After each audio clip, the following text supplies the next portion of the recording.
사랑하는 소문교회 성도님들 안녕하세요. 7월 29일 수요일 아침 말씀 시간입니다. 지난 주일 예배 광고 중에도 말씀드렸습니다만 우리 교회 EM 멤버인 캐런 자매 아버지께서 최근에 코로나 바이러스 양성 판정을 받으시고 지금 병원에서 치료 중에 계시다고 합니다. 제가 전해 듣기로는 별다른 증상이 없는 상황에서 양성 판정을 받으셨다고 하는데요. 캐런 자매 아버지의 건강 회복을 위해서 우리 성도님들 계속해서 기도해 주시고 또 우리 성도님들께서도 바이러스에 감염되지 않도록 더욱더 조심하시기를 바랍니다. 오늘 아침에 함께 묵상하실 하나님 말씀은 이사야서 14장 1절부터 23절까지의 말씀입니다. 어제 본문이었던 13장부터 이사야 선지자는 이스라엘 주변에 있는 여러 나라들에 대해서 그 나라들을 향한 하나님의 경고와 심판의 메시지를 전하기 시작했습니다. 어제는 그 첫 대상인 바벨론이 장차 멸망하게 될 것을 경고하고 예언하는 말씀이었는데요. 계속 이어 오늘 본문에서는 바벨론 왕이 장차 몰락하고 파멸할 것에 관한 예언의 말씀이 기록되어 있습니다. 그런데 4절부터 시작하는 그 노래를 부르기 이전에 오늘 본문 1절과 2절에서는 이스라엘의 회복에 관한 말씀을 먼저 하십니다. 여호와께서 야곱을 긍휼히 여기시며 이스라엘을 다시 택하여 그들의 땅에 두시리니 나그네 된 자가 야곱 족속과 연합하여 그들에게 예속될 것이며 민족들이 그들을 데리고 그들의 본토에 돌아오리니 이스라엘 족속이 여호와의 땅에서 그들을 얻어 노비로 삼겠고 전에 자기를 사로잡던 자들을 사로잡고 자기를 압제하던 자들을 주관하리라. 크게 두 가지를 말씀하죠. 첫 번째는 하나님께서 당신의 백성을 긍휼히 여기셔서 그들을 다시 회복시키실 것이고 그들로 하여금 본토에 다시 돌아오게 하실 것이다. 그렇게 말씀하고요. 또 두 번째는 나그네 된 자가 하나님의 백성과 연합할 것이며 이스라엘 백성이 다른 민족들을, 즉 이방인들을 사로잡고 주관할 것이다 라고 말씀합니다.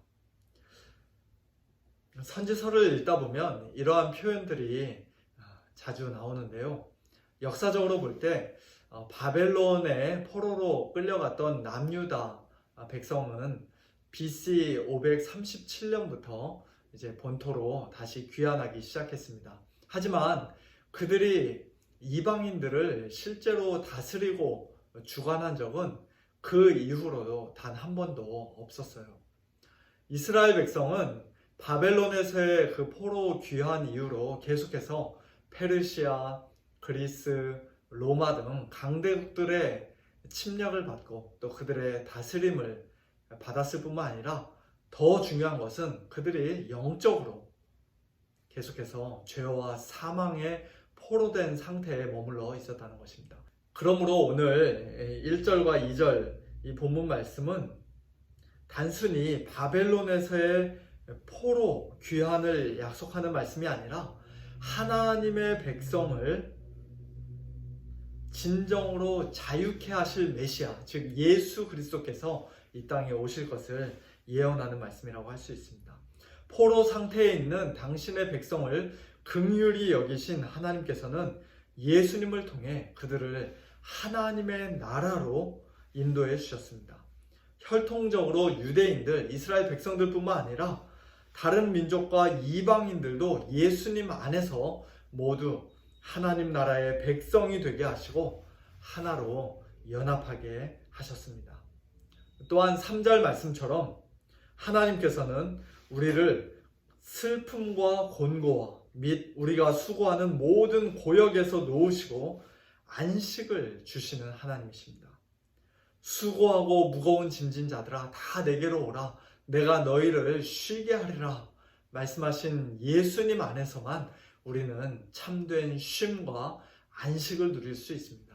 우리 자신을 바라보면 또 우리 주위를 돌아보면 참 슬픔과 곤고가 가득하고 또 끊임없이 걱정하고 염려해야 할 일들 뿐이지만, 그러나 우리를 긍휼히 여기시는 하나님, 우리를 택하신 하나님, 우리를 온전히 회복시키시고 예수님 안에서 참된 자유와 안식을 주시는 참 좋으신 하나님으로 인해 오늘 하루도 기뻐하고 또 감사하는 그런 복된 하루가 되기를 소원합니다.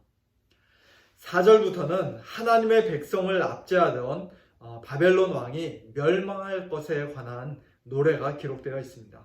그런데 그들의 멸망을 아무도 슬퍼하거나 안타까워하지 않고 오히려 기뻐하고 조롱하는 것을 보게 됩니다. 바벨론 왕이 살아있는 동안에 얼마나 못되게 굴었는지, 그가 죽으니까 온 땅이 조용하고 평온합니다.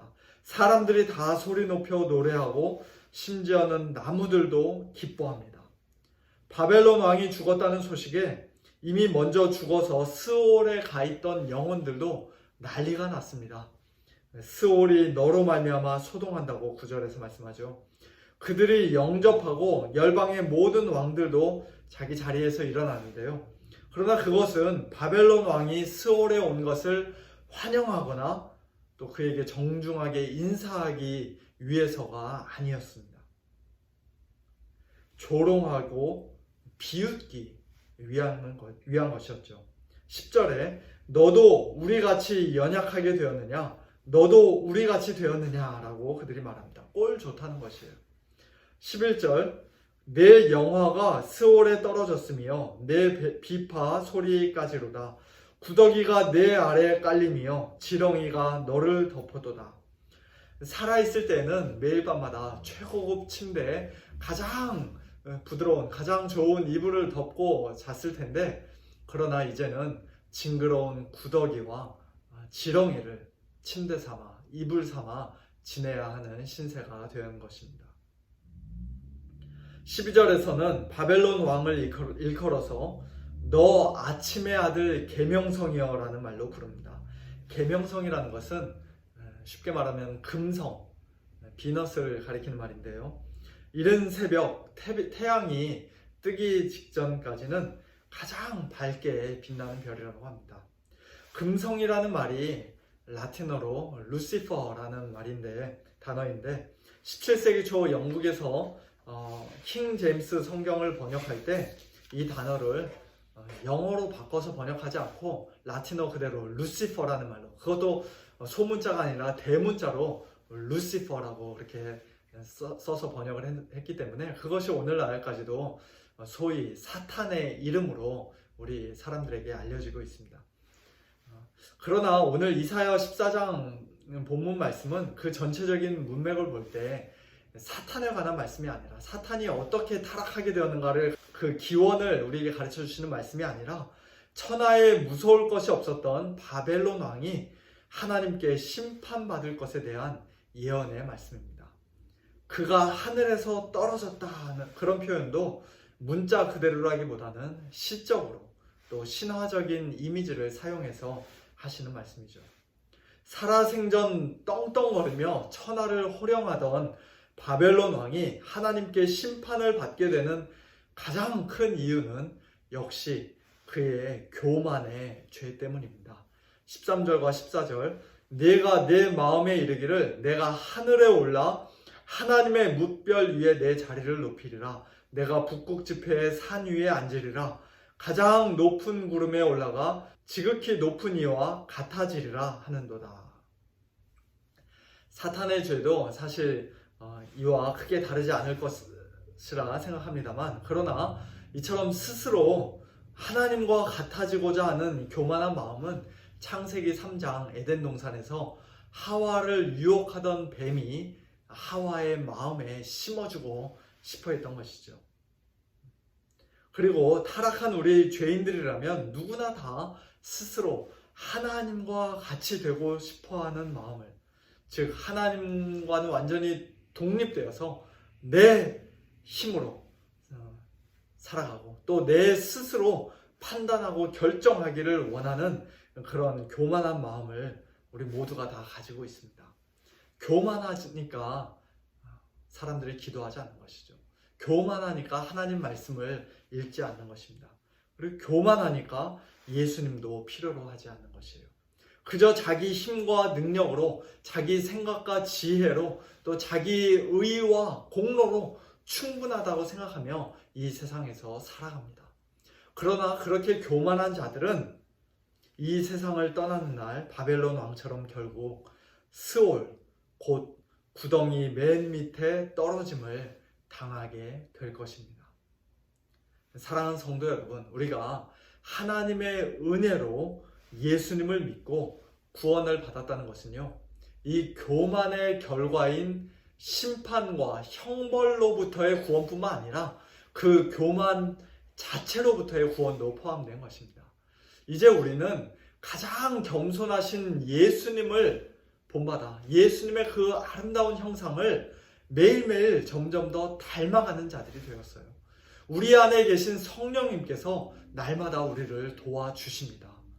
우리가 마땅히 기도할 바를 알지 못하고 하나님의 뜻대로 온전히 기도하지 못할 때에도 우리의 연약함을 도우시는 성령님께서 말할 수 없는 탄식으로 우리를 위해, 또한 하나님의 뜻대로 성도들을 위해 친히 간구해 주십니다.